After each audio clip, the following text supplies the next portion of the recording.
आजचा बच्चूभाऊ कडू यांच्या नेतृत्वात नागपूरला जे भव्य शेतकऱ्यांचं आंदोलन चालू आहे त्या आंदोलनाच्या समर्थनात राजूर गणपती या ठिकाणी समस्त शेतकरी बांधवांच्या वतीने आणि स्वाभिमानी शेतकरी संघटनेच्या वतीने जे रास्ता रोको करण्यात आला त्या रास्ता रोकोमध्ये सर्व जे शेतकरी बांधव जमा झाले। खरं तर आपले शेतकऱ्यांनी एक गोष्ट लक्षात ठेवायला हवी, आपण वेगवेगळ्या संघटनेत असू वेगवेगळ्या पक्षात असू, परंतु ज्यावेळी आपला शेतकरी बापाच्या न्याय हक्कासाठी लढायची वेळ येईल ना त्यावेळी सगळ्यांनी आपण राजकीय पक्षाच्या खेटर बाजूला काढून फक्त आणि फक्त शेतकरी पुत्र म्हणून या न्याय हक्काच्या लढाईत उतरलं पाहिजे।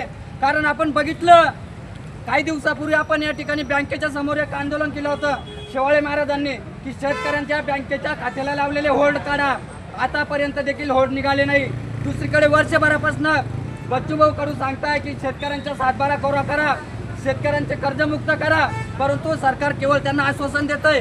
सर्व पक्षीय राजकीय नेते आपण जर बघितलं तर प्रत्येक राजकीय नेत्यांची किमान हजार कोटी रुपयाची प्रॉपर्टी आहे। एवढी प्रॉपर्टी असताना देखील सरकार त्यांना पुन्हा लाखो कोटी रुपयाचं कोणतेही तरतूद न लावता कोणताही नियम हाती न लावता त्यांना कोटी रुपयाचं त्या ठिकाणी कर्ज भेटतं। परंतु माझा शेतकरी राजा माझा शेतकरी बांधव ज्यावेळी बँकेत जातो तेव्हा बँकेत गेल्यानंतर त्याला 20,000 रुपयाच्या कर्जासाठी 10,000 रुपयाचा त्याचा खर्च होतो। त्याला वेगवेगळ्या अटी टाकून त्या ठिकाणी त्याला कर्ज वेळेवर देत नाही आणि जर शेतकऱ्यांच्या एखाद्या शेतकऱ्यांचं कर्ज थकलं तर त्याच्या बँकला होल्ड लावलं जातं।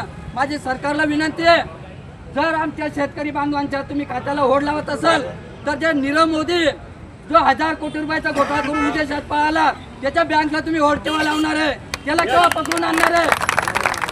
आणि जर तुम्ही शेतकऱ्यांना काल या ठिकाणी बच्चूभाऊंनी सांगितलं जर खऱ्या अर्थाने शेतकऱ्यांवर गुन्हे दाखल करून शेतकऱ्यांना जेलमध्ये टाकून जर शेतकऱ्यांची कर्जमुक्ती होत असेल शेतकऱ्यांना न्याय भेटत असेल तर आम्ही लाखोच्या संख्येने शेतकरी बच्चूभाऊ कडू यांच्या नेतृत्वात जेलमध्ये जायला तयार आहे। सरकारने घोषणा करावी।